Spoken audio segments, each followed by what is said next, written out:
자, 4월 3일 강좌를 시작합니다. 오늘 4월 첫 번째 강좌죠.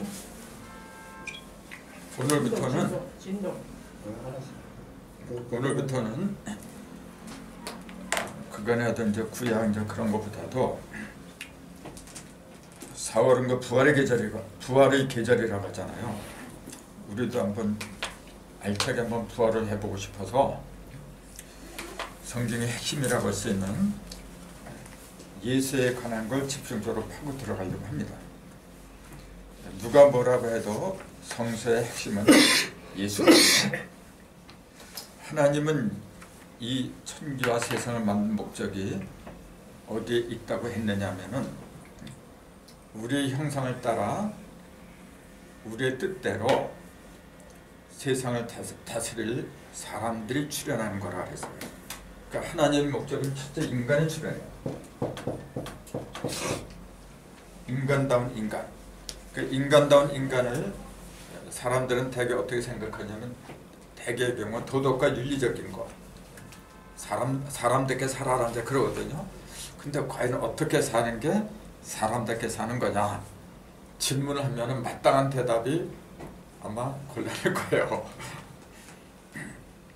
성서에서 뭐라고 하냐면은 인간다운 인간의 모델을 예수라고 그래요. 원래는 하나님이라고 해요. 우리가 우리의 형상대로 우리의 형상을 닮은 사람을 만들자 했거든요. 그러니까 천지를 만들고 다른 그 모든 걸 만든 하나님의 궁극적인 목적은 바로 하나님을 닮은 인간의 창조에 있더라.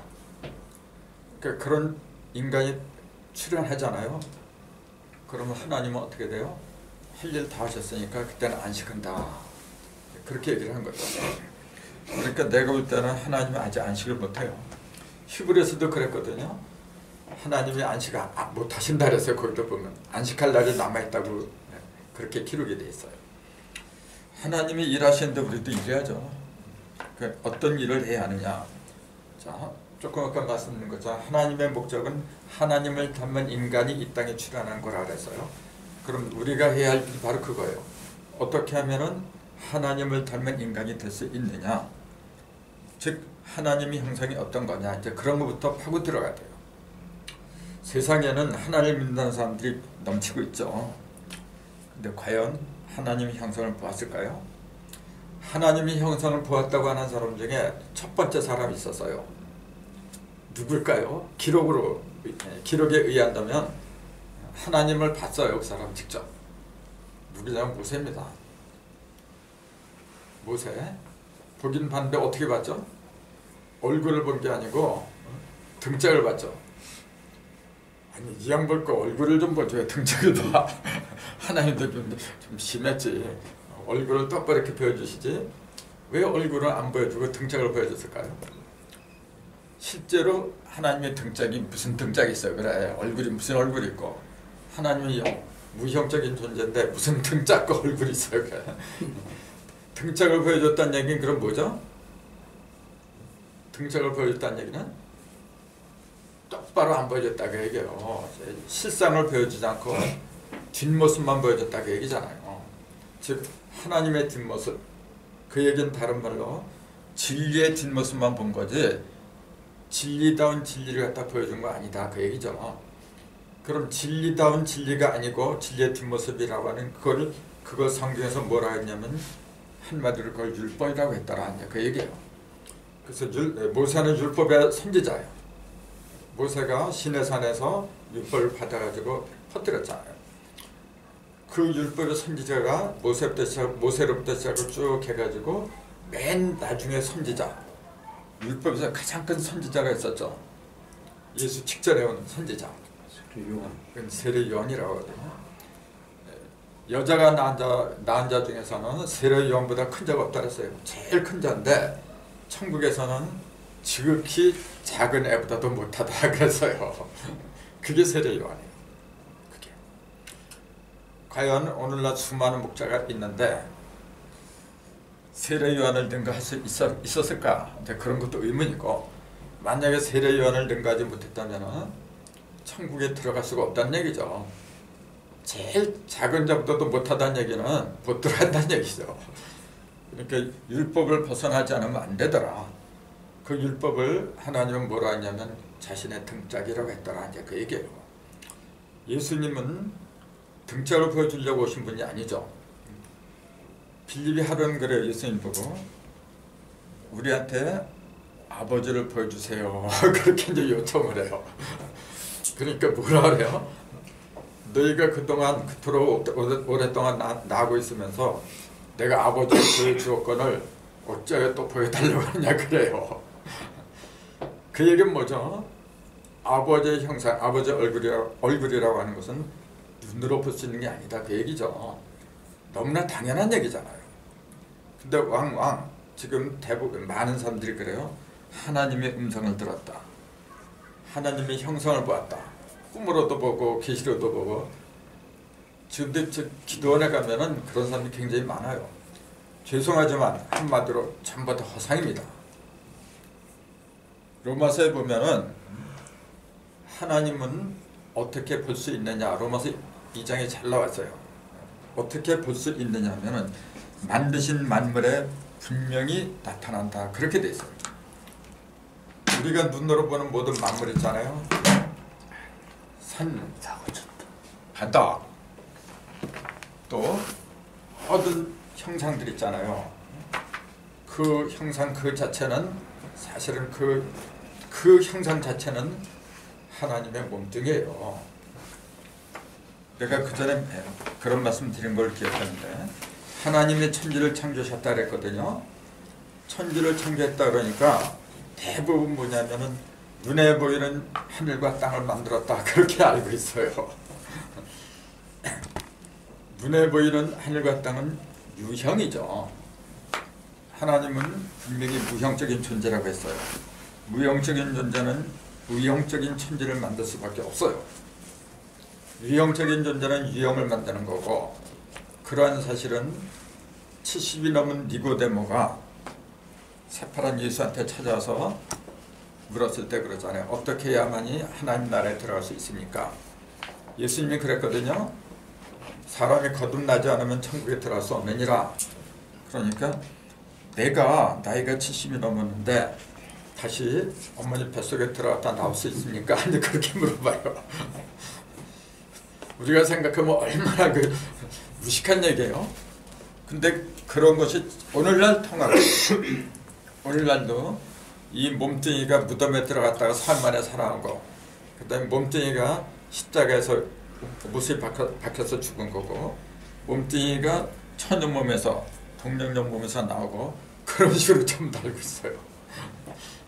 분명히 성령으로 잉태하고 성령으로 탄생했다고 했는데 그거는 유지 아니잖아 벌써요.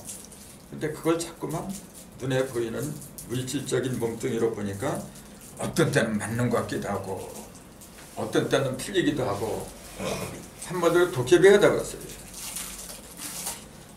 그런 의미에서라도 우리는 예수를 바로 알아야 되겠더라. 아까 처음에 말씀드린 것처럼 하나님의 목적을 이 땅에 이루어야 돼요. 그 이루는 것은 하나님의 형상이 없어요. 근데 형상이 있는 우리들 통해서 이루시거든요. 그럼 어떻게 이루어야 되는가? 그 방법론이 나와야 되는데 그 방법론을 일러주기 위해서 오신 분이 모델로 오신 예수님이었어요. 그래서 그 예수의 의미를 첫째 알아야 되고, 그 다음에 예수의 탄생에 관해서 알아야 돼요. 예수는 왜 오지 않으면 안 됐던가? 근데 그 성경을 뒤져보니까 예수가 탄생할 때까지 그 사연이 굉장히 많더라고요. 구약이 거의 다가 예수의 탄생에 관한 예언으로 이루어졌어요. 그래서 예수 하나만 해도 구약의 모든 것이 다 드러날 수 있더라. 이제 그런 자신감이 생겼어요. 그래서 4월부터는 집중적으로 예수를 파고들까 합니다. 우선은 거기 이제 1번 했는데 예수의 의미 그랬거든요. 거기에 쓴 거는 몇 장 되지도 않죠. 지금 읽어보는 거는 뭐 금방 읽어요. 근데 우선 예수의 의미는 과연 어디 있는가? 자, 그런 것부터 이야기를 해야 되는데 거기도 그랬어요. 둘째 줄에 보면 그는 도대체 누구일까? 정말 그는 천의 몸에서 태어났으며 죽은 지 3일 만에 부활했을까? 지금도 예수님은 하나님 오른편에 앉아 있을까? 여러분 생각해 보세요. 하나님 오른편에 앉아 있다면은 하나님 무슨 왼편이 있고 오른편이 있어도 그건 우리 같은 몸뚱이를 갖고 있을 적에 가능한 이야기죠. 근데 반드시 그렇게 나와요. 하나님 우편, 오른편에 앉아있다 그렇게 돼 있어요. 성서는 보면은 왼편은 거기다가 어떻게 돼요? 오른편에 비하면은 왼편은 거기다가 안 좋은 걸로 나와요. 왜 그렇게 하지 않으면 안 되느냐 그 얘기예요. 과연 오른편에 앉았을까? 사실 성경의 기록을 보면 예수의 행적은 그렇게 많지 않아요. 구약은 선지자들 통해서 무수한 말씀을 전했는데 예수님은 우리들을 예수님이 그 제자들한테 가르친 내용은 산상보훈이 거의 다예요. 산상보훈이 팔복음이라고 하죠. 이제 8개. 그것도 하필이면 왜 팔복음 8개로 하지 않으면 안 되었던가? 이왕이면 10개로 하시지 그랬어요. 더 완벽한 숫자가 10인데 겨우 8개만 말씀하셨어요. 복 있는 자 8개 팔복이라죠. 왜 그렇게 하자면 안 되는가? 사실은 그걸 빼놓고서는 이제 예수님이 가르치신 거는 대개의 경우 그거예요. 하늘에 계신 너희 아버지 온전하신 같이 너희도 온전하라. 궁극적으로는 그거예요. 아버지같이 되라 그 얘기였어요. 그게 나도 그래요. 내가 만약 예수라고 한다면은 사람들한테 하고 싶은 얘기 그거예요. 너희도 하나님같이 되라. 난 그래요. 내가 내 아들한테 이왕이면 나보다도 더 훌륭하게 되라 그래요. 근데 나보다도 더 훌륭한 어떤 형상이 없을 때는 나처럼 데려갈 수밖에 없잖아요. 그러니까 하나님이 그랬던 거라. 우리의 형상대로 사람을 만들자. 그래서 사람은 꿈을 가져야 돼요. 꿈을 잃어버리면 어떻게 돼요? 희망이 없어져요. 희망이 없어지면 어떻게 돼요? 살아가는 맛이 없어요. 맨날 눈 벌어지면 직장 갔다가 퇴근해서 이제 집에 들어오고 어떤 때는 술 한 잔 권하게 하고 인위적인 방법을 통해서 신나는 생활을 영위하려고 하죠. 그때는 가능하죠. 잠시는 되겠지만 금방 잊혀져요. 내 속에서 끊임없이 흘러나오는 분수처럼 터지는 진리의 샘물을 마시지 않으면 사람은 죽는 거예요. 그래서 우선 그 예수라는 이름부터 한번 찾아보죠. 그 성서에는 그렇게 나왔어요. 우리한테 예수란 이름 외에는 구원받을 만한 이름을 주신 적이 없다. 그게 두 군데인가 세 군데 이렇게 나와 있어요. 신약에. 근데 구약에 보면은 시편 같은 데 보면은 여호와 외에는 구원을 얻을 만한 이름이 없다. 또 그렇게 나와 있어요. 그럼 상식적으로 생각을 해보세요. 어떤 때는 예수가 구원자다. 또 어디에는 여호와가 구원자다. 어느 장단에 춤을 춰야 돼요? 그것뿐만이 아니죠. 거기 한 장 넘겨보면 예수의 이름이라고 나오는데 한 장 넘겨보세요. 여호와하고 예수하고 같다는 그 증거가 굉장히 많은데 그냥 간략하게 이렇게 정리하는 거예요. 네모 속에 여호와 예수는 세상의 창조자다. 똑같이 창조자라 했어요. 그 여호와만 그런 게 아니라 예수도 창조를 했다는 기록이 있어요. 여호와 예수는 세상의 구세주다. 여호와와 예수는 인간을 사망으로부터 구원한다. 또 유대인들은 창에 찔린 여호와를 바라볼 것이다. 그 예수를 바라볼 것이다. 여호와를 바라볼 것이다. 이게 스가랴에서는 여호와를 바라볼 것이다 그랬는데 신약에서는 예수를 바라볼 것이다. 또 그렇게 나와요. 이런 걸 볼 적에 여호와하고 예수는 이름이 다른 것처럼 보이지만은 사실은 동명입니다. 여호와가 예수고 예수가 여호와예요. 이 이치를 모르다 보니까 여호와의 증인이 생겼죠. 예수는 여호와의 아들이지. 예수님이 또 그렇게 말씀하셨어요. 아버지는 나보다 크시다 그랬어요. 그렇게 말한 거 보면 아버지 따로 있고 아들 따로 있다는 게 분명해요. 그런 거 말고도 굉장히 많아요. 그 아버지의 뜻대로 하옵소서, 내 뜻대로 하지 말고 아버지의 뜻대로 하옵소서. 그것만 봐도 아들보다 아버지가 더 크다는 얘기잖아요. 그러니까 어떤 때는 아버지하고 아들하고 동일이 인물인 것처럼 말하고 어떤 때는 또 전혀 다른 사람인 것처럼 말하고, 그러다 보니까 어떤 때는 삼위일체가 맞기도 하고 어떤 때는 삼위일체가 또 틀려버려요. 그러니까 맨날 왔다 갔다 갔다 왔다 혼돈 속에서 지내고 있는 거예요. 그게 오늘날의 기독교 실정입니다. 과연 그런 깨달음이나 그런 의식, 거기에서 진실한 믿음이 나올 수 있을까? 그건 당연한 의구심이죠. 정신들 차려야 돼요. 내가 똑바로 알 적에 다른 믿음이 나오는 거죠. 내 정신이 왔다 갔다 하면서 어떻게 남복 잘 믿어라 그래. 그럼 예수의 이름과 여호와의 이름, 이제 요거부터 증명하고 넘어가죠. 여호와, 때로는 야훼라고도 그래요. 그게 두 가지로 부르고 있다는 건 다 알 겁니다. 근데 이게 이 말이 어디서 나왔냐면 히브리 원전에서 나왔어요. 히브리 원전, 나도 본 일은 없는데 그 요새는 인터넷이 발달하다 보니까 히브리 원어를 갖다가 많이 소개를 해요. 덕분에 저도 공부를 많이 해요, 요새. 근데 그 히브리 원전을 보면은 하나님의 이름은 여호와니 야훼니 없어요. 전혀 그런 기록이 없어요. 없는 걸 후세 사람들이 만든 거예요, 지금요. 그러면 어떻게 되어 있느냐면은, 나는 히브리 언어를 배우지 않았기 때문에 글자가 어떻게 생겼는지 모르는데, 거기다가 인용을 한 게 있어요. 보면은 세 번째 보면은 보면 거기 무슨 이렇게 벌레가 기어가듯이 그런 글자가 나와 있어요. 그게 히브리 원어예요. 하나님의 명칭으로 통용되는 것으로는 여호와, 야훼, 엘로힘이 있다.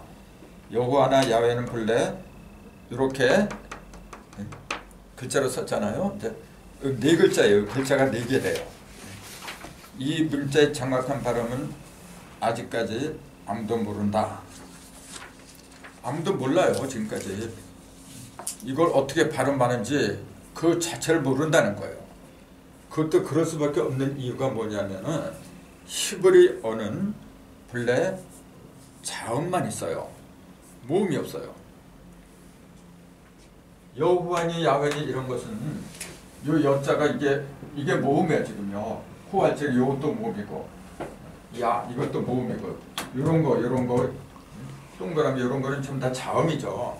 자음만 있지 모음 자체가 없어요, 히브리어는. 근데 무슨 놈의 여호와니 야훼니 그런 발음이 나올 수가 있어요.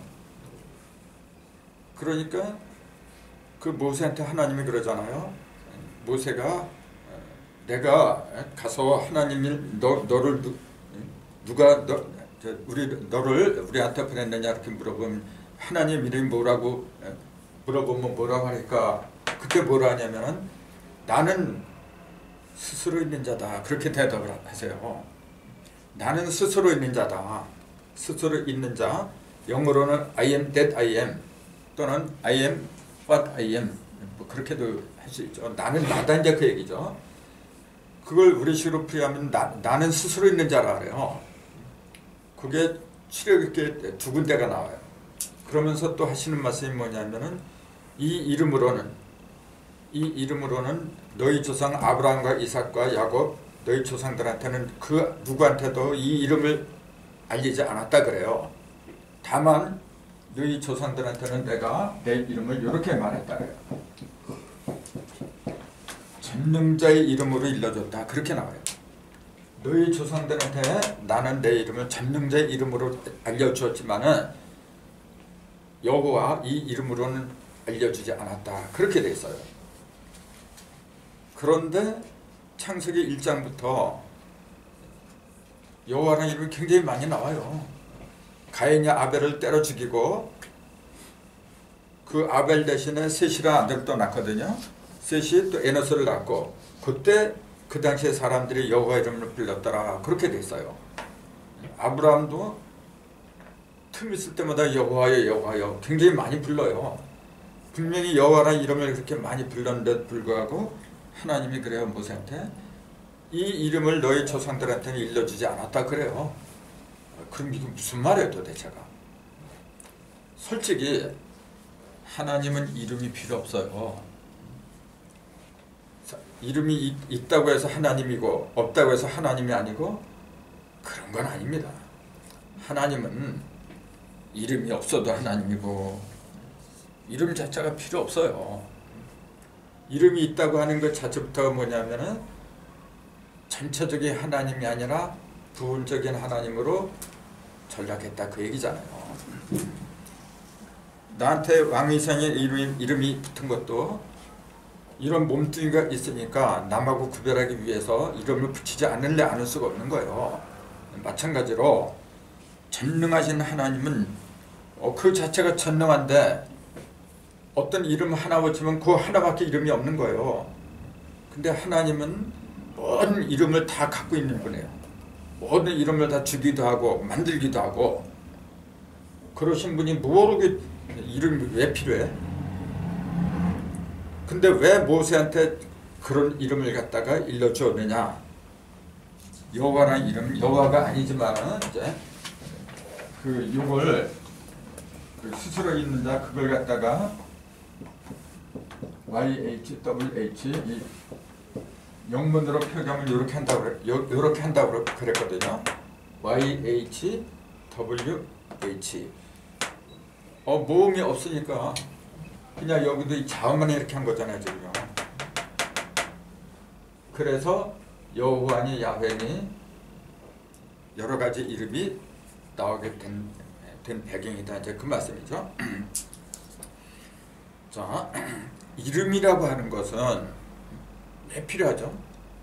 하나님도 본래 이름이 없어요. 이름이 필요 없지만은 왜 모세한테 이름을 주었을까요? 그러면은 주지 않으면 안 되는 그 이유가 있었겠죠.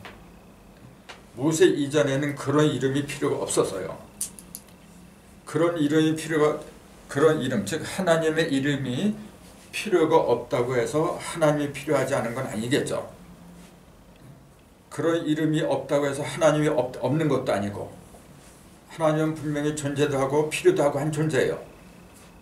근데 왜 모세 이전에는 하나님이 이름을 갖다 일러주지 않았다 너희 조상들한테는 그렇게 얘기를 했을까요? 그러니까 우리는 모세라 인물을 알아야 돼요. 그래서 왜 모세로부터 하나님 이름이 필요했던가? 그럼 모세의 특징, 모세가 했던 큰 임무가 있었어요. 그걸 알면 답이 나와요. 그건 뭐 다 아시겠지만 모세는 율법의 창시자예요. 율법. 모세는 율법의 창시자거든요. 그러니까 율법의 창시자가 되면서 율법을 갖다가 아래 저기 그 엘리베이터. 그게 아무거나 안 돼. 그냥 방마다 있으니까 있고. 맨 밑에 1층.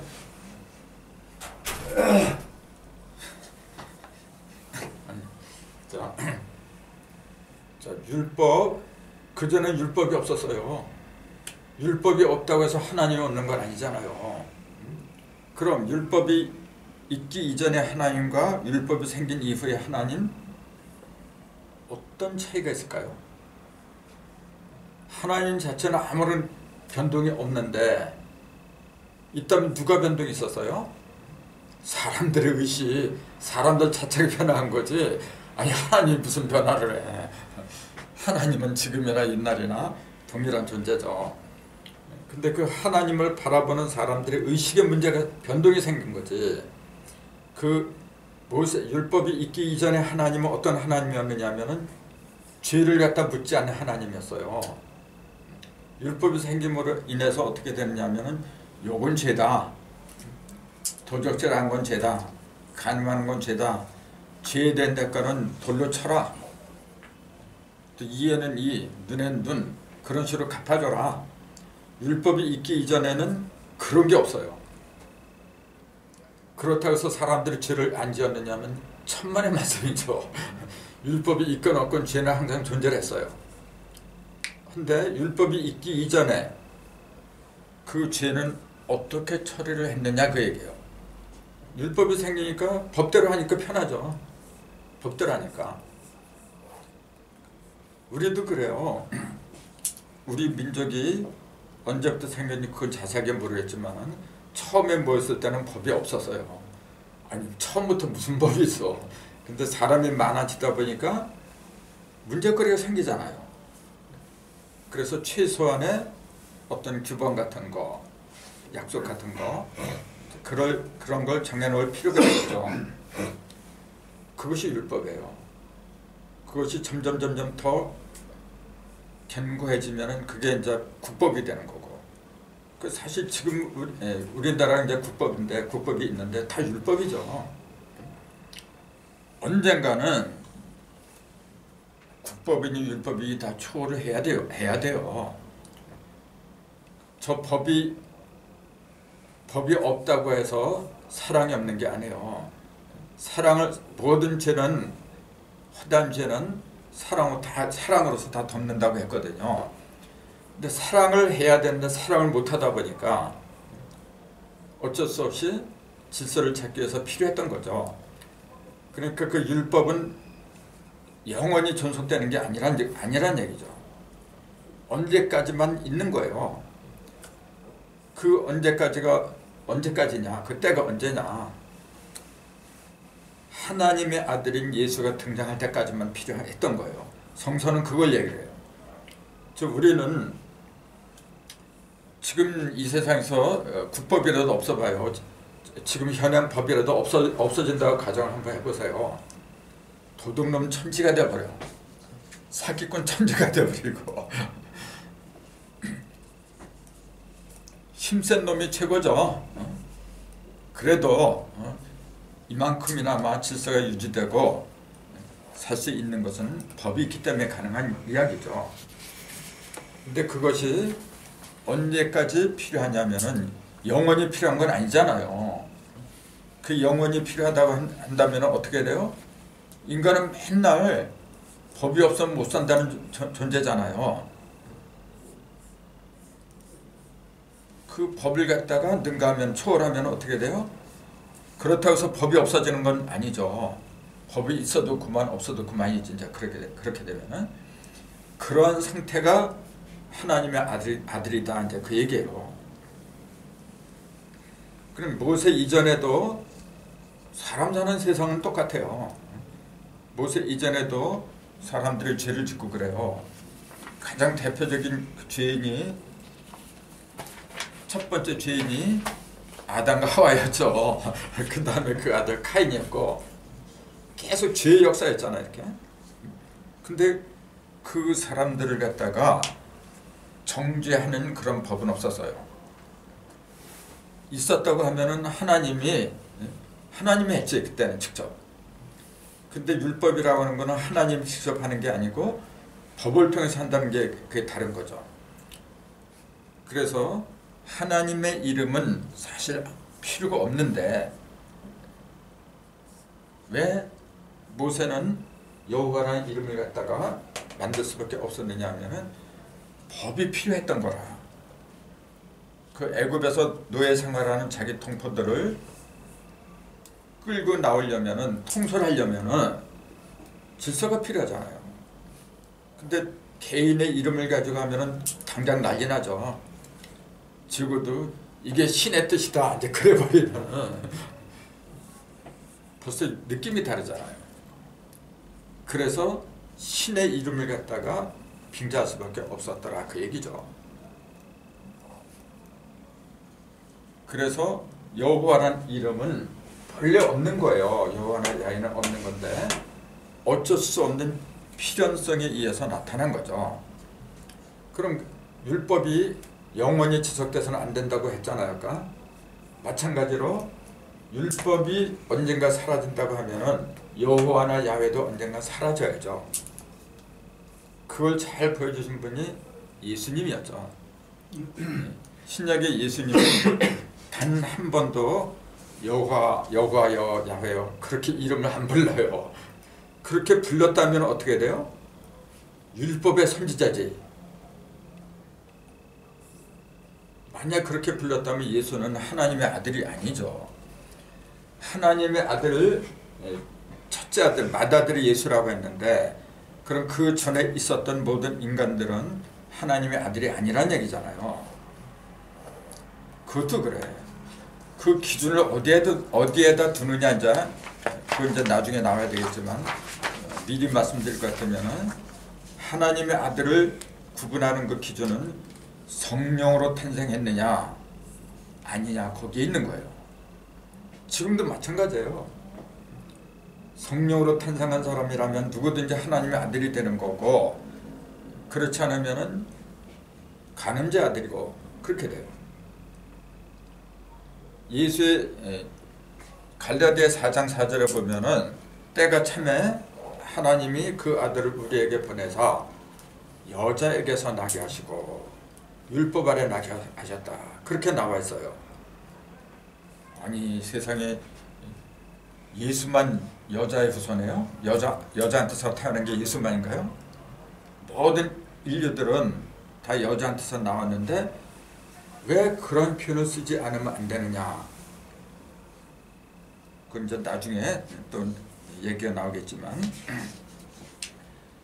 성서에서 말하는 아들의 개념은 그냥 우리가 육적으로 세상에서 말하는 그런 아들의 개념하고는 전혀 차원이 달라요.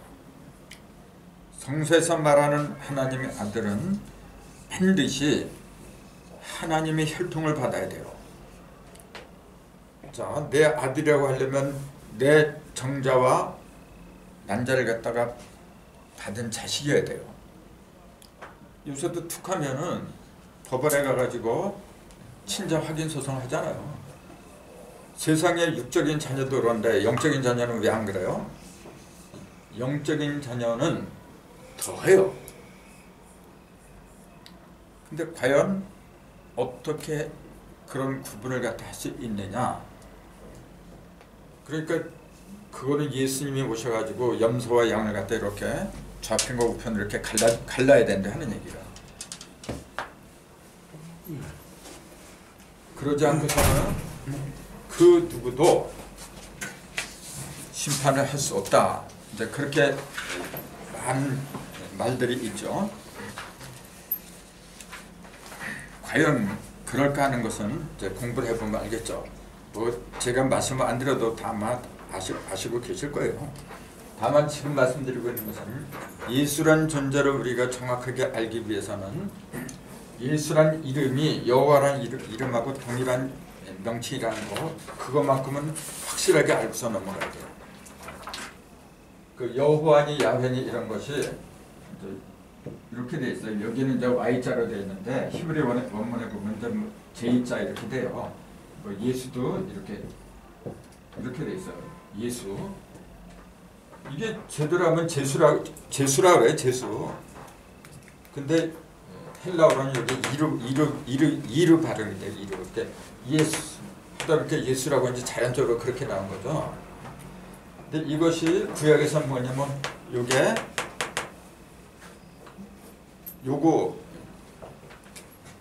요걸 구약에서는 요 이름을 그대로 뭐라 했냐면 여호수아라고 해요. 여호수아란 이름을 갖다가 헬라어로 발음하면 예수가 되어버려요. 똑같아요.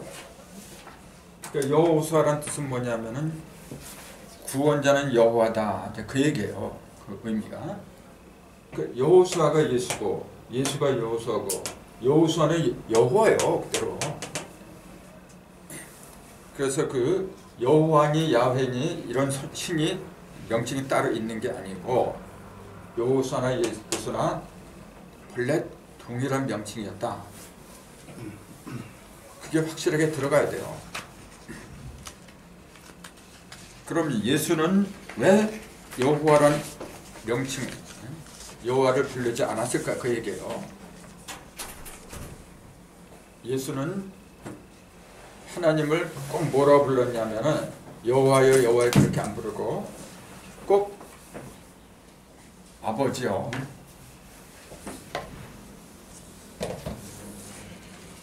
꼭 우리 아버지요. 그렇게 표현을 해요. 그 얘기 뭐죠? 그 전에 구약에 나오는 많은 선지자들이 있었는데 그 선지자들은 단 한 번도 하나님을 아버지로 부른 사람이 없어요. 그건 뭘 의미하죠? 하나님을 구약에 있는 선지자들은 아버지라고 안 불러요. 안 부른 게 아니라 불러서는 안 되는 거죠. 왜죠? 아들이 아니니까. 너무나 간단한 거잖아요. 아들이 아니니까. 그럼 뭐예요?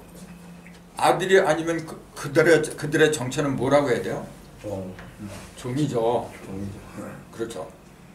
종을 좋게 말하면 천사라고 하는 거예요. 그러니까 천사의 존재는 어느 때까지 존재하느냐면 가브리엘에서 마지막이야. 그 예수의 탄생을 갖다 일러준 천사가 가브리엘이에요. 그 천사로서 마감해요. 더 이상 나오면 안 되고는 아들의 시대인데 왜 종이 등장을 해? 그렇기 때문에 우리가 예수를 제대로 아는 게 중요한 거예요. 내가 종이 되느냐 아들이 되느냐 거기서 갈림길이거든요. 근데 지금 거기다가 하나님의 아버지 그렇게 말하면서 기독교인들은 어떻게 하느냐 하면은 내 주여 그래요. 내 주인이여 그런 얘기예요. 주인 있으면 나는 뭐해 그러면은 그건 종 아닙니까? 주종관계잖아요. 그러니까 종도 아니죠. 사실은 하나님의 종, 목사를 하나님의 종이라고 하고 신도는 종축에도 못 끼죠. 종축에도 안 일반 신도가 하나님의 종이라고 하면은 굉장히 불경 막 뭐라 하죠. 그러네. 난리 납니다. 교회에서. 우리는 종축에도 못 끼죠. 그 종의 종이네 그런 거지. 예수님이 이 땅에 오신 가장 큰 목적은 뭐냐면은 썩어짐의 종로로 탄 데서 하는 데서 해방시키려고 오셨다. 그렇게 돼 있어요. 종 노릇에서 아들 노릇을 하게 하려고 오셨다고 했는데 그러면은 목사님만이 종이고 나머지 사람들은 종도 안 돼? 참네. 그 예수님은 인류 평등을 외치러 오신 분이에요. 외치는 정도가 아니라 그렇게 만들려고 오신 거예요. 그렇게 만들려고 오신 분인데 자꾸 주종관계를 갖다가 이야기를 한다면 그건 어떻게 되는 거예요 그러면. 그러니까 겉으로 볼 땐 그러죠. 주님 나는 주의 종입니다. 이렇게 겉으로 보면 얼마나 겸손해요. 온순하고. 그러나 성경적으로 보면 큰 잘못을 범하고 있는 거예요. 희망을 줘야 되는데 종에서 해방돼서 아들의 자격으로 들어오게끔 하려고 하신 분인데 예수가 돌아가셨을 때 말이죠. 휘장이 찢어졌죠. 이렇게 휘장이 찢어져서 둘로 이렇게 갈라졌잖아요. 뭘 말하죠? 그 휘장은 곧 저의 뭐라 그랬어요? 휘장은 곧 저의 육체니라 그랬잖아요. 휘장 때문에 이렇게 휘장이 쳐 있으니까 이 속에는 하나님이 있고 이 속에는 이 밖에는 사람들 있잖아요. 이것 때문에 안 보였던 거예요. 이 휘장 때문에. 근데 예수가 들어가셨을 때 분명히 그렇게 나와 있어요. 휘장이 둘로 갈라져서 하나가 됐다. 그렇게 돼 있어요. 그럼 이 휘장이 갈라진 거 얘기했을까요? 저기 커튼 같은 거 그게 수백 개 수천 개 갈라진 거 뭐 할 거예요. 참 비유지, 상징이고. 그럼 그 휘장이 뭘 가르쳤느냐면 그게 바로 율법이에요. 율법이야. 그 율법은 하나님을 갖다가 잘 믿게끔 그렇게 안내하는 어떤 하나의 안내자는 될 수 있을지 몰라도 영원한 안내자는 안 되는 거죠. 하나님을 만나고 안 만나고 하는 거는 내가 스스로 알아서 하는 거예요. 근데 어렸을 때는 누가 누군지 모르니까 아버지의 힘이 필요하고 선생의 힘이 필요하고 그 필요한 역할을 해주는 존재를 일컬어서 율법이라고 불렸던 거죠. 그래서 그 율법에서 해방되지 않으면 안 되는 거예요. 그래서 예수는 세례요한한테 세례를 받잖아요. 그때 세례요한이 뭐라고 합니까? 당신 같은 분이 어떻게 나한테 세례를 받습니까? 그래요. 나는 당신의 신들매도 감당하기 벅찬데 어떻게 선생이 나한테 세례를 받습니까? 그때 예수님이 그러잖아요. 우리가 이렇게 해서 의를 이루는 게 합당하니라 그래요.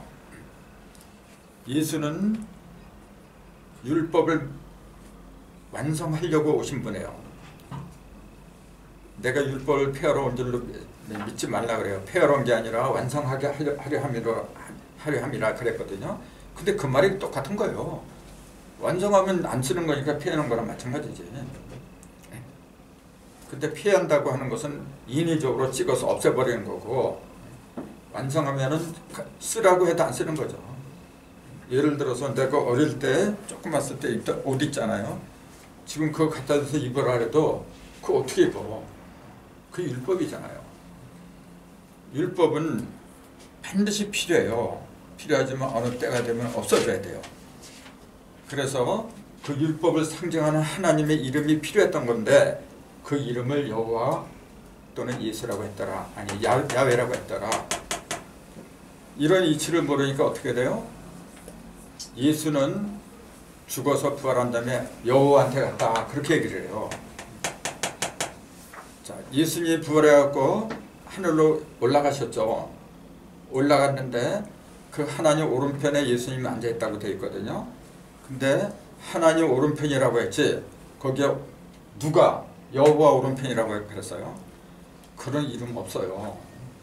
없는데도 불구하고 자꾸 그걸 찍어다 붙여요. 왜 그러냐면은 인간하고 똑같은 생각을 해요. 사람들이. 인간한테 아들이 있으니까 아버지도 있다. 예수님이 자기 입으로 아버지는 나보다 크십니다고 했으니까 하늘로 올라가면은 아들 따로 있고 아버지 따로 있고 아들의 이름은 예수고 아버지의 이름은 여호와다. 그렇게 믿고 있어요. 그 마태복음 28장에 그러잖아요. 너희는 각 족속과 족속을 제자로 삼아갖고 성부와 성자와 성령의 이름으로 세례를 베풀어라 그랬거든요. 성부와 성자와 성령이라 그랬지 그걸 성부를 여호와 성자를 예수 그렇게 자연스럽게 귀결시켜요. 큰 문제입니다. 성부라 그랬죠. 누가 여호와라 그랬어. 성자라 했죠. 누가 예수라 했어요. 물론 아들의 이름이 예수인 건 맞아요. 맏아들이니까. 하지만 그것도 과도기적인 이름이란 거 알아야 돼요. 성서에서 말하는 궁극적인 아들은 예수가 아닙니다. 그건 좀 일른 얘기인데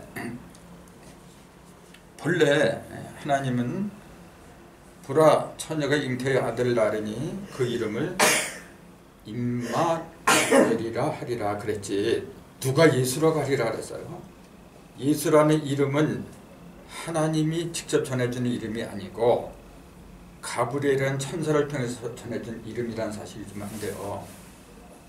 천사는 뭐냐면은 아무리 위대하다고 해도 그건 종이란 사실.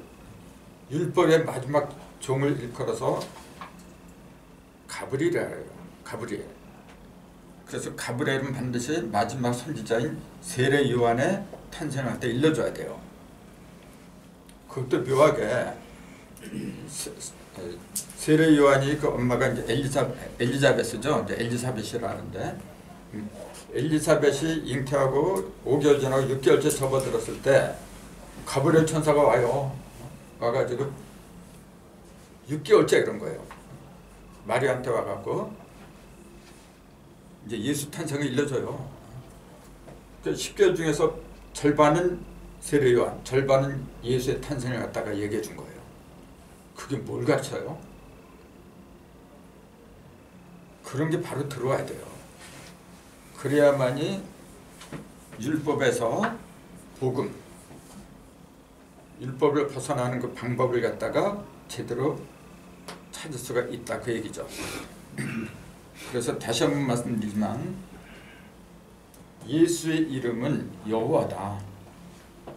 근데 왜 그 어디야 그 구약에서는 여호와라고 그랬지 예수라고 왜 안 그랬을까요?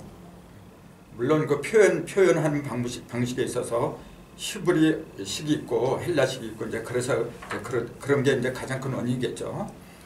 또 하나의 원인이 있다면은 여호와니 야훼냐는 거는 지금까지 내내 말씀드린 것처럼 종의 하나님입니다. 정확히 말하자면 율법의 하나님은 종의 하나님을 말해요. 종한테도 하나님이 있는 거예요.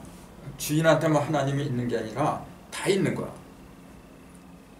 그 얘기는 뭐냐면요. 예수란 하나님의 아들이 태어나기 이전에는 아들이 없었다는 얘기예요. 그 이전에 예수 이전에 있던 모든 인간들은 전부 다가 종이란 얘기예요. 종. 자, 예수가 나중에 이제 그 십자가에서 돌아가시잖아요. 돌아가셨는데 대부분 사람들이 그래요. 총각으로 결혼도 못하고 돌아가셨다는데 그렇게 얘기해요. 근데 결혼했다 안 했다 그런 기록은 성경에 없어요. 사실 그런 거 하나도 없어요. 그걸 육적으로 바라보니까 어떤 사람은 예수가 십자가상에서 그 죽지도 않았는데 시체를 갖다 바꿔치기 했다 그러잖아요. 바꿔치기 해가지고 그 다른 사람 죽은 사람을 대신해놓고 예수는 영국으로 피신했다 그러잖아요. 누구하고 같이 도망가느냐 하면은 막달란 마리아하고 이제 같이 도망갔다 그래요. 그게 성배라는 책에 자세하게 나와 있어요. 그래서 그 후손들이 영국에서 그 왕가를 이루고 지금도 남아있다 그래요. 후손들이. 그렇게 주장하면서 성경을 갖다가 불신하는 사람들이 굉장히 많아요. 그게 영국에서 그 법정에서 재판까지 했던 거예요. 영국 법정에서. 그 재판장이 독실한 천주교인이었어요. 근데 양심상 그 판결을 못하는 거예요 이게. 근데 자기 양심으로 보면 그 말이 맞는 것 같은데 그걸 하다 보면 자기는 교리상 이단이 될 수밖에 없으니까 그걸 제대로 판단을 못했어서요. 근데 나중에 양심대로 하잖아요. 그래서 이거 죄가 아니다 그래요. 천주교에서 그걸 고소를 했었거든. 굉장히 유명한 사건이죠. 근데 그런 사건이 있었는데도 우리나라에서는 전혀 알려지지 않는 이유가 기독교 세력이 엄청 커. 그러니까 그걸 막아버린 거예요. 근데 손바닥으로 하늘을 가린다 해서 안 보이나요? 나는 그 성배란 책을 안 믿어요. 전혀 안 믿어. 왜냐하면은 예수라는 인물은 육적인 인물을 기록한 게 아니기 때문에 결혼했거나 안 했거나 그게 뭐 그렇게 중요하고 영국으로 피신하고 하는 그게 뭐 그렇게 중요해요? 성서에서 말하고 하자는 그 참뜻은 그게 아니에요. 그게 아니고 하나님이 태초에 약속하신 당신의 그 의도 있잖아요. 목적. 그걸 갖다가 이룩하기 위한 하나의 방편으로 하나의 모델로서 제시하신 분이 예수님이었어요. 이렇게 살면은 누구든지 내 아들이 된다. 그걸 일러주신 거예요. 그럼 그렇게 해서 내가 아들이 되면 그만이지. 그 사람이 죽건 안 죽건 나하고 무슨 상관이야. 그 전부 다 그런 식으로 역사적인 사건이나 실제 사건으로 이야기를 하고 있다라 이제 그 얘기예요. 근데 그런 건 별로 의미가 없다고 보고, 어쨌건 하나님은 우리 모든 인류한테 바라는 게 바로 그거예요. 다 내 아들이다 그 얘기예요. 다 내 딸이고, 당연한 얘기 아닙니까? 다 내 자녀다. 내 자녀면 어떻게 돼요? 나처럼 되라고 얘기하죠. 하나님은 한마디로 그 얘기예요. 내가 온전한 같이 너희도 온전해라고 얘기해요. 하나님은 전지 모든 걸 다 끝으로 알고 전능 못하는 게 없어요. 알기 때문에 하는 거지 모르는데 어떻게 합니까? 그래. 세상에서는 모르고 하는 것도 굉장히 많이 있죠. 근데 그건 반드시 언젠가는 탈도가 나게 돼 있어요. 탈이 나고.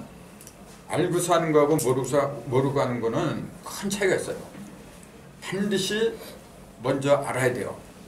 아는 걸 지랄이죠. 진짜 하는 걸 능이라 해요. 그래서 우리는 흔히 지능이 높다 낮다 그렇게 얘기를 하잖아요. 지능이 온전해진 상태가 전지전능이라고 하고, 그런 상태를 하나님이라고 그래요. 솔직히 나는 그래요. 하나님 되고 싶어서 온 거예요. 공부하는 거죠. 기독교의 가장 큰 병폐가 뭐냐면은, 너희들이 인간 저게 신이 못 된다 그 얘기예요.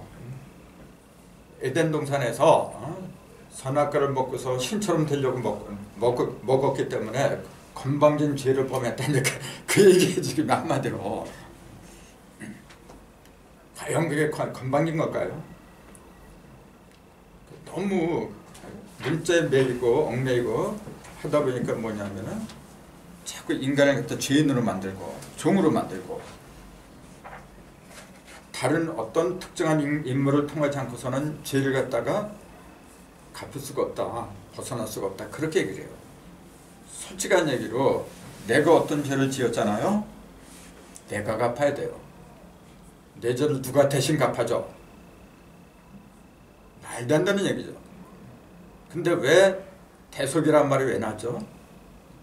그걸 어떤 특정한 한 인간인 나를 위해서 대신 갚아준다 그렇게 생각하기가 문제가 된 거죠. 사실은 대속이 맞아요. 맞는데 육적인 대속으로 믿으니까 말이 안 된다 그 얘기죠. 영적인 대속이에요. 즉 나는 지금의 나는 온전해질 수가 없어요. 왜? 한계가 있으니까요. 시공을 초월할 수가 없는 그런 존재예요 지금요. 근데 얼마든지 그렇게 할 수가 있어요. 어떻게 해요? 내 속에 들어있는 신이 있어요. 그 신을 나는 투철하게 깨닫지를 못했었어요. 지금도 그 신을 찾아가는 중이고, 근데 그 신이 저 밖에 있는 게 아니라 내 속에 있다는 사실, 내 속에 있던 그 신이 겉으로 다 드러나요. 그걸 성경에서 뭐라 했냐면 나는 죽고 내 속에 주님이 살아계시다 그렇게 얘기하는 거예요. 그렇게 말하는 주종은 맞는 거예요. 그거는 주를 갖다가 내 속에 있다고 믿으면 그건 맞는 건데, 그 주가 2000년 전에 어떤 한 인간으로 주님으로 모시기 때문에 그거는 있을 수가 없는 얘기고, 내 속에 들어있는 주님 뭘로 들어있냐면 영으로 들어있어요. 영이니까 내 속에 들어있는 거지. 예수의 몸뚱이가 어떻게 나한테 들어와요? 예수의 영이 내 속에 들어오니까 그때부터는 내 몸이 아니라 예수의 몸이죠. 그러니까 내가 예수라고 하는 거지. 그걸 자꾸 2000년 전에 한 어떤 인간이라면 내가 그 죽은 인간으로 어떻게 환생을 해 그래. 자꾸 물질적으로 이야기를 하니까 억지가 돼버려요. 이렇게 보면 나는 예수를 부자하는 게 아니잖아요. 사실은 나처럼 투철하게 예수를 믿는 사람도 없는 거예요. 알고 보면. 내 속에 진리영, 하나님의 영이 들어오면은 그때부터 나는 어떻게 돼요? 내가 나가 아니고 이전에 나는 이미 죽어요. 매일매일 죽어야 돼요. 바울이 말씀하신 것처럼 나는 매일 십자가를 지고 날마다 죽노라 그랬어요. 진실입니다. 그래서 어제보다 나은 오늘보다 나은 내일, 내일보다 더 나은 다음 하루가 새롭게 부활해야죠. 그걸 부활이라고 하는 거지. 아니 어떻게 무덤 속에 들어간 시체가 살아나요? 물질적으로 보니까 무덤이 어디냐면은 하데스라 그러죠. 굉장히 어두운 곳. 내 마음이에요. 내 의식이고 무지한 내 의식을 무덤이라고 하는 거지. 내가 살면은 여기가 무덤이 아니라 무덤이 천국이 되는 거잖아요. 이제는 어둠이 아니라 빛이 되는 거고, 그렇게 되면은 아무런 빛이 없어도 환하다 그랬어요. 계시록에 보면 그렇게 돼 있어요. 아무런 등불도 없고 불도 없는데 광명세계가 됐다 그렇게 나와 있어요. 당연하죠. 그걸 자등명이라고 이제 불교에서는 자등명이라든지 내 속에 있는 거예요. 내 속에. 그러니까 그 비유를 예수님이 오셨을 때 등불을 들고 나오는 여인의 비유 있잖아요. 그게 그 얘기라. 내가 내 영혼을 스스로 맑게 해야 돼요. 그 맑게 하는 모델로 오신 분이 바로 하나님의 아들 예수님이었다. 그 얘기예요. 우리가 예수를 알아야 되는 근본적인 이유가 바로 거기에 있어요. 2000년 전에 유대 땅 어느 한 구석에 오셨다 가셨다 그렇게 믿고 있는데, 그 유대 땅이 어디냐? 그것도 바로 여기라고 이제 결론은 그렇게 나오죠. 참고로 유대 땅의 유대가 무슨 뜻이라 그랬죠? 유다, 찬송하다 그러잖아요. 본래 유다는 그 언니 레아의 네 번째 아들이에요. 라헬과 레아 둘이 있었잖아요. 자매가 있었거든. 근데 야곱이 사랑한 거는 동생을 사랑했죠. 레아를. 레아의 몸에서 나온 사람이 진짜 구세주야. 레아의 후손에서 나온 그 집에서 나온 사람이 임마누엘이에요. 그게 바로 그 언니 레아의 몸에서 나온 후손은 유다 지파죠. 2000년 전에 예수는 유다 지파예요. 원래 하나님의 계획은 유다 지파한테 있던 게 아니고 에브라임 지파에 있어요. 그렇기 때문에 14만 4천 중에 에브라임 지파가 빠질 수밖에 없죠. 에브라임하고 단지파 두 지파가 빠져요.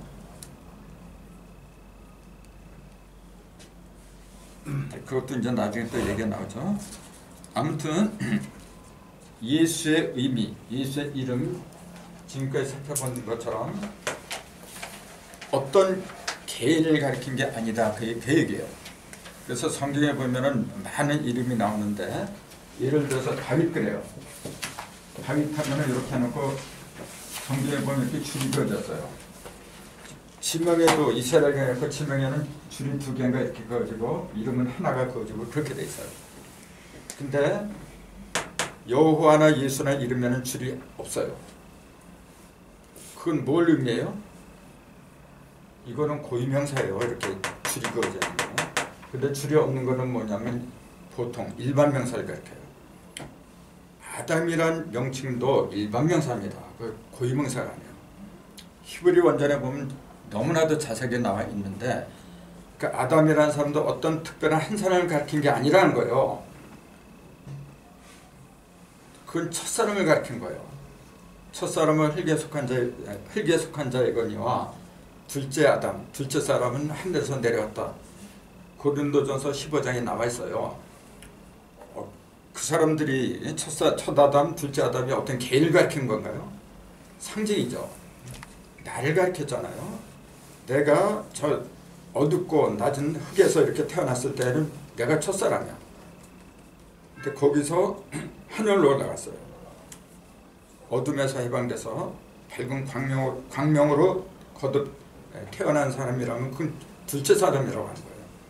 그게 예수잖아요.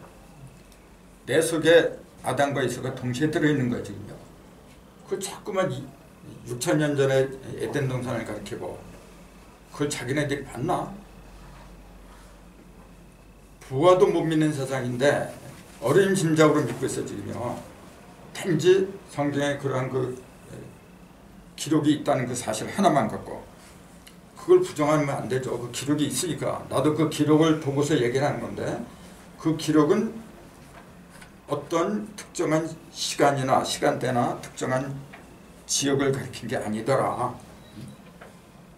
모든 지역이나 모든 시간 그걸 다 아울러서 하는 이야기더라. 그 얘기예요. 성경은 바로 그거예요. 근데 그 예를 들어서 베들레헴 있어요. 가면 있어요. 지금 유대 땅에 가면 있어요. 근데 왜 베들레헴에서 예수가 태어났다고 할 수밖에 없느냐?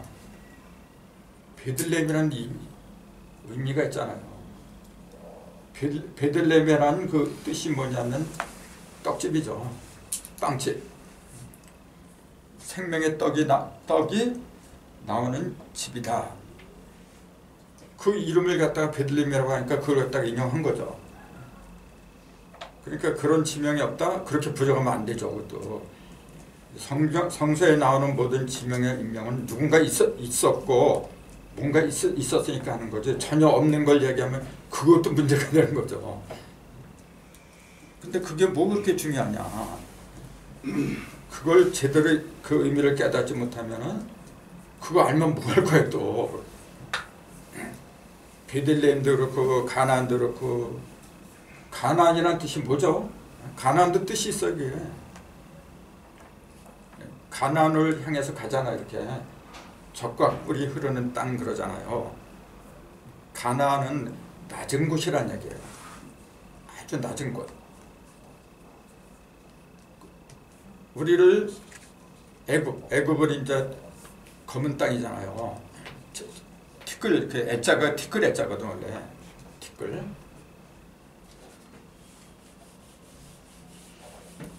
이집트 그 검은 땅. 애굽 때 이게 먼지 애자예요, 원래.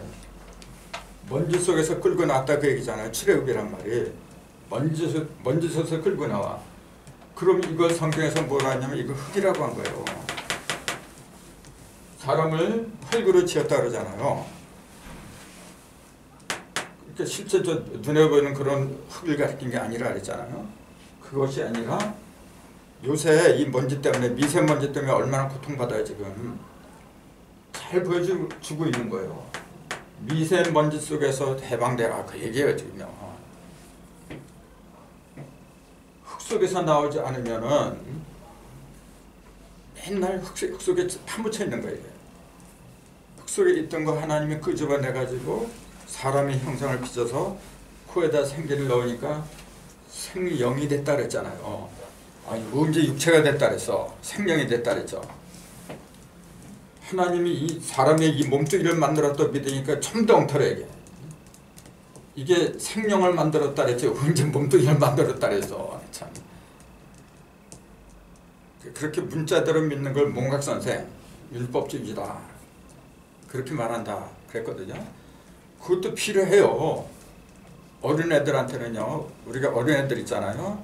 걔네들한테 얘기를 해줄 때는 아직 지각이 열리지 않은 애들한테는요. 일일이 진실을 얘기해주면 고달파요. 이해를 못하니까. 그때는 좋은 방법이 뭐냐면 만화 같은 거 있잖아요. 옛날 얘기 같은 거. 비유로 그렇게 하는 게 제일 좋아요. 그게 바로 성경의 문자예요. 그래서 애굽에서 고통받던 하나님의 백성을 이러이러한 식으로 끌고 나왔다. 근데 애굽에서 그 백성들이 무슨 일을 했었죠? 애굽에서 하나님의 백성들이 그렇죠. 무슨 일을 하고 있었는지 그게 중요한 거예요. 무조건 고통받는 걸 끌고 나왔다. 그렇게만 알고 있어. 그거는 구렁이 담 넘어가는 거고 벽돌을 구웠어요. 벽돌을 구웠다는 게 무슨 말이죠? 나중에 그 모세가 이제 그 자기 백성을 끌고 나가겠다 그러니까 애굽 왕 바로가 어떻게 해요? 지푸라기 있잖아요. 흙에다가 지푸라기 이렇게 진열해 갖고 이제 그 질그릇을 부었는데 그릇을 만들었는데 벽돌 같은 거 지푸라기도 주지 말래. 너희들이 스스로 찾아서 해라. 더 힘들게 만들어요. 무슨 일을 하고 있었냐면은 벽돌을 만들고 있었어요. 근데 그걸 영적인 의미로 받아들이지 않고 육적인 의미로 받아들이니까 실제로 벽돌 굽는 일을 하고 있었대요. 그럼 벽돌 구웠다는 게 무슨 말이죠? 그걸 알아야만이 신할 평지에서 벽돌을 구워서 탑을 쌓았다는 바벨탑 있잖아요. 바벨탑을 왜 하나님이 무너뜨리지 않으면 안 되었던가, 그 이유가 나오는 거예요.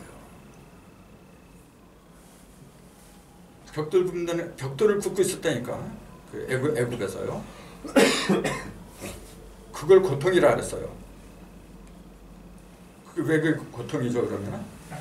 벽돌 굽는 게 그렇게 고통인가요? 그렇잖아요. 벽돌 굽는 게 뭐가 그렇게 큰 고통이야? 흙에서 해방이 돼야 되는데 흙이 더 단단해지는 그렇죠. 그렇죠. 바벨탑을 하나님 무너뜨린 이유가 뭐냐면은 자연적으로 했으면 되었는데 인위적으로 자꾸 만들어서 그랬던 거예요. 벽돌 굽는다는 게 인위적으로 벽돌을 만들어야 되는데 자꾸만 몇 센치 인위적으로 만들어요. 그게 율법이라 바로. 사람을 만드는데 이번에 우리 그 청문회장에서 잘 보잖아요. 요새 청문회장 너무나 잘 보여줘요. 거기 나오는 사람들 공개망신 나가잖아요 지금요. 그 보세요. 정말로 그렇게 흠결이 없게끔 사는 사람이 과연 얼마나 될지 나 그것도 물어보고 싶어. 거기 그렇게 파손 공사를 하는 그 사람들 자체가 얼마나 깨끗한지. 물론 뭐 그렇게 해야 되겠지. 그 사람들은 그게 직업이니까. 근데 없는 거 참다 끌어내잖아요. 그게 바로 율법이라. 사랑은 그렇게 하는 게 아니에요. 그래서 그렇게 하지, 국가안방에서 그렇게 하지 말라는 건 아니죠. 그 사람들 그게 싸요. 그렇게 당해야 돼. 그건. 하지만 하나님의 사람이 되려고 하다 보면은 여러 가지 악재가 많이 겹쳐요. 참다 포용해주고 힘을 북돋아서 같이 갈 생각을 했어야 되는데 일정한 규격이 아니면은 통과를 안 시켜줘. 지금 그렇게 가잖아요 지금. 그게 바로 벽돌 굽는 거예요. 그게 그렇게 고역이에요 바로. 보세요. 자, 누구든지 그래요. 이렇게 보면 저 사람 저거 사가지고 배가 뛰었어? 당연히 욕심이 나는 거예요. 그걸 왜 잘못했다 해. 정말로 그게 그런 걸 방지를 하려면은 사회를 갖다가 그렇지 않은 분위기로, 그렇게 하지 않아도 되는 분위기로 몰고 갔어야지. 그렇게 만들었어야지. 그렇게 만들지 못하고 그렇게 하는 걸 무조건 정죄해버려요. 그게 율법에 바로. 우리가 살고 있는 이 세상이 전부 다 벽돌을 굽고 있어요. 요거는 몇 센치가 돼야 되고 요건 몇 센치가 돼야 되고 여기서 벗어나면은 그거는 장이 안 돼. 국회의원이 될 수도 없고 장관이 될 수도 없고 선생이 될 수도 없고 전부 다 죄를 갖다가 정하는 거예요. 그래서 율법은 정죄하는 거죠. 거기서 벗어나라. 벗어나기 위해서는 스스로 깨달아야 되는데 계속해서 그 탑을 계속 쌓아 올라가다 보니까 하나님이 흔들어 버리죠. 근데 그 탑을 쌓은 재료가 뭔지 아세요? 물론 흙이죠. 또 하나 있어요. 언어예요. 언어. 바벨이라는 뜻이 언어를 혼잡게 했다. 바벨이라는 뜻이 혼잡이라는 뜻이잖아요. 아니 벽돌로 이렇게 쌌으면 벽돌만 없애버리고 흙을 다 없애버리면 그만이지. 왜 언어를 갖다 없애버려요? 혼잡하게 만들어? 언어로 쌓기 때문에 그런 거라. 말씀으로. 영적인 벽돌을 말한 거지. 그러니까요. 실제 무슨 그래 하늘에다 탑을 쌓고 그래. 만약에 하나님이 정말로 그 탑이 높아진 거 시샘해가지고 저것들이 나 있는 곳까지 이제 쳐들어오는구나. 이제 그게 겁이 나서 그랬다면은 좀 뱅이죠. 그게 무슨 하나님이야? 영적인 얘기예요. 지금 바벨탑 쌓고 있는 바벨탑이 엄청 많아요. 지금도. 근데 지금 벌어지고 있는 일을 자꾸 과거의 역사적인 사실에서 얘기를 하니까 우리 역사도 좋고 일본 역사도 좋고 모든 역사가 다 좋은 거예요. 근데 역사를 공부하는 그 이유는 어디에 있느냐면은 잘못된 걸 시정하고 더 좋은 세계로 나아가려고 하는 거죠. 그게 목적인데 이거는 뭐냐면은 트집만 잡으려고 얘기해요. 그게 지옥입니다. 지옥이 따로 있는 게 아니고 이 세상이 지금 그렇게 지옥이에요. 지금. 우리는 천국을 만들려고 지옥에 떨어진 거예요. 지금요. 마지막 단 한 명의 중생까지도 지옥에서 구원해내려고 하는 지장보살이잖아요. 그런 심정으로 일을 해야 돼요. 그렇게 살아가야 돼요. 그러려면 어떻게 해요? 먼저 내가 알아야 돼. 내가 모르고서 자꾸 모르는 사람이 그 속을 갖다 인도하려니까 둘 다 빠진다 그랬잖아요. 왜 공부를 해야 되느냐? 바로 거기에 있는 거예요. 그렇다고 해서 내가 다 안다. 그건 아니에요. 아니고 같이 연구를 하면서 그렇게 가다 보면은 반드시 하나님 함께 하신다. 난 그걸 알아요. 그래서 거기에 이제 예수라는 이름은 그것도 다 소개를 했고 그렇게 나왔는데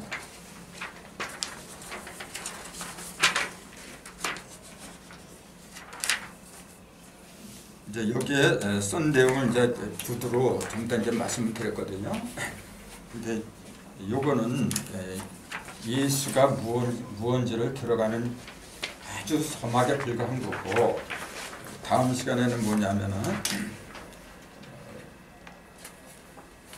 예수의 탄생이 있잖아요.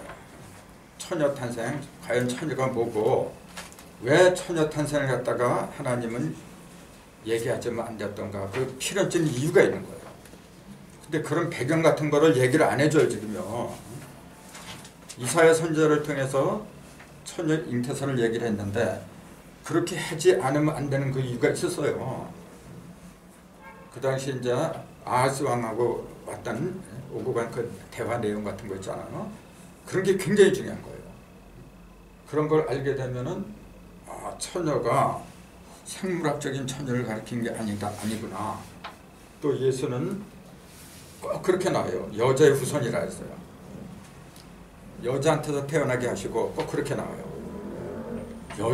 예수만 여자한테서 나온 게 아닐진데 왜 그렇게 표현해야 돼요? 그럼 그 여자의 후손이라는 그 원초적인 표현이 있잖아요. 맨 처음에 여자의 후손이라는 표현이 나오죠. 에덴 동산에 나오잖아요. 선악과를 먹었을 때 뱀의 후손하고 여자의 후손이 서로 원수가 되게 한다 그랬잖아요. 그 여자의 후손은 뱀의 모를 쳐버린다 그랬잖아요. 머리를 친다 그랬어요. 뱀은 여자의 발뒤꿈치 후손에 여자 후손의 발꿈치를 문다 그랬고 그게 뭔데요? 그대로 지금 흘러가고 있죠. 지금. 그럼 왜 하나님은 남자의 후손이라고 안 하고 예수를 갖다가 아니 남자와 여자가 같이 낳지 근데 왜 꼭 여자의 후손이라 그래요? 이상하지 않아요. 남자의 후손은 아닌가? 남자의 후손은 때가 돼야 나와요.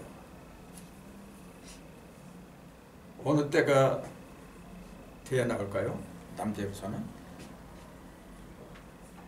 태초에 남자의 후손이 있었죠. 그게 아담이에요. 하나님은 남자입니까 여자입니까? 아버지라고 하지 누가 어머니라 하래. 그러니까 안상홍 거기서는 하나님 어머니도 있어야 된다. 그래서 안상홍이가 하나님 어머니라고 그렇게 얘기하잖아요. 그 하나님의 교회가 그래요. 그러니까 성경을 물질적으로 보니까 그런 막말하는 거죠. 하나님은 남자예요. 이렇게 교회에서 여자는 잠잠해라. 바울이 그런 말을 했잖아요. 문자적으로 보면은 여자는 사람이 들어가지 못해요. 그렇게 성경에 보면 여자는 사람이 아니에요, 원래. 왜 그래야 돼요, 그게? 그 이유가 있어요. 그러니까 생물학적인 남자 여자 그런 걸로 알고 있어 지금. 성서에서 말하는 남자는 오직 하나님 한 분이야. 또 있다면은 아들 예수밖에 없어요. 그래서 그 예수하고 같이 깨달음을 얻고서 같이 하늘에서 내려오는 새 예루살렘에서 내려오는 그 사람들을 신부라고 그래요. 그 예수하고 같이 내려오는 하늘에서 내려오는 사람들이 신부라고 했잖아요. 신부는 여자만 해당이 되는 거야. 그럼 구원받는 사람들이 전부 다 여자란 얘기잖아요. 그렇게 되면은 말 같은 얘기를 해야지. 남자는 그럼 구원을 못 받았나? 성경에서 말하는 남자는 하나님의 형상대로 태어난 사람, 흙에서 나온 사람이에요. 여자는 흙에서 나온 사람이 아니야. 여자는 남자의 갈비에서 나온 사람이에요. 그게 정확한 대답이에요. 남자는 갈비에서 나오면 안 돼요. 흙에서 나와야 돼요. 이렇게 눈에 보이는 저 흙이나 눈에 보이는 남자의 갈비뼈 이런 걸로 보는 여기서 벗어나지 않는 이상은 맨날 어린애 같은 얘기예요. 그 거룩한 성경을 욕보이는 거죠. 형편없는 많은 책보다도 더 형편없는 책으로 만드는 거고 지금 그 짓들을 하고 있어 지금. 그게 과연 하나님이 칭찬해 줄까요? 난 자신 있게 말할 수 있어요. 그래서 그 예수의 탄생, 동정녀가 뭐고 여자의 후손이 뭐고 또 예수가 오시기까지 그에게 선지자들이 예언한 내용이 상당히 많아요. 그런 거 하나하나 이렇게 풀어가다 보면은 성서가 다 나오게 돼 있어요. 그리고 아까 공부하기 전에 잠깐 그 얘기했지만은 예수의 족보를 알아야 돼요. 우리도 그래요. 나도 지금 왕실 족보가 있어요. 난 고려태조 32대 후손이야 지금. 왕건태조서. 이번 일요일날 그 연천로로 때 가야 돼요 나도. 근데 그건 육적인 얘기지. 자,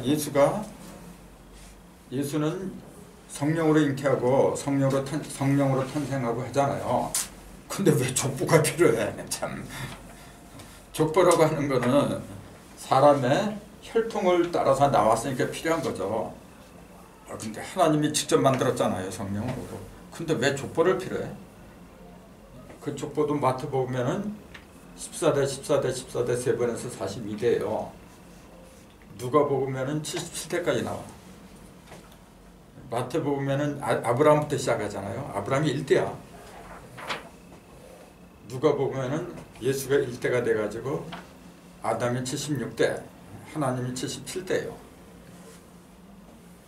무슨 예수님이 족보를 갖는다고 하는 것도 말이 안 되고 그 족보도 전혀 엉뚱한 족보야 이게. 마태복음에서는 예수의 할아버지가 야곱이에요. 야곱이 요셉을 낳고 요셉에게서 예수가 나오니라 그랬는데 누가복음에는 예수의 할아버지가 누구냐면 헬리로 나와요. 야곱이 아니라. 완전히 달라요. 완전히. 그래서 그걸 신학에서 뭐라고 하는가 보니까 한마디로 개그도 그런 개그가 없어요. 말도 안 되는 얘기를 짓거리고 있어요. 지금. 문자적으로 보니까 숫자가 아니면 그게 풀어지질 않아요. 수리가 아니면. 그런 거 예수에 관한 것만 이렇게 전부 다 하나하나 이렇게 전부 다 소상하게 펼치면은 뭐가 보이냐? 하나님의 형상이 보여요. 하나님은 이런 분이구나. 하나님은 이러한 과정으로 나를 역사하는구나. 내가 어떻게 살아야 되겠구나. 그런 답이 나와요.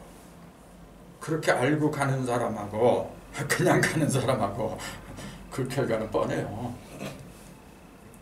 그러니까 뭐 잘 아시겠지만 여기는 지금 어떤 종교가 아니에요. 종교도 아니고 종단도 아니고 그런 거 만들 요만큼의 생각도 없고 다만 이 늦은 시간 이렇게 모여서 공부하는 그 이유가 사람 되자고 얘기해요. 한마디로 제발 사람 되자. 사람다운 사람이 돼야만이 내가 사람다운 사람으로 본이 될 적에 내 주위도 사람다운 사람이 모여드는 거죠. 그래서 사람 사는 세상이 되는 거죠. 교회에서 그런 일을 해야 돼. 사찰에서 그런 일을 해야 하고 지금. 근데 그렇게 되나요? 첫째 공부를 안 해요. 성경 공부를 해야 되는데 성경에 관한 공부를 안 해요. 거의다가. 그냥 설교로 끝나버려. 그러니까 문제가 되는 거예요. 그래도 나는 그래요. 이렇게 몇 사람 안 되죠. 안 되지만 정말로 복받은 분들이라고 봐요. 전생에 인연이었으면 못해요. 이거는. 자, 뭐 오늘 강좌는 여기까지 하고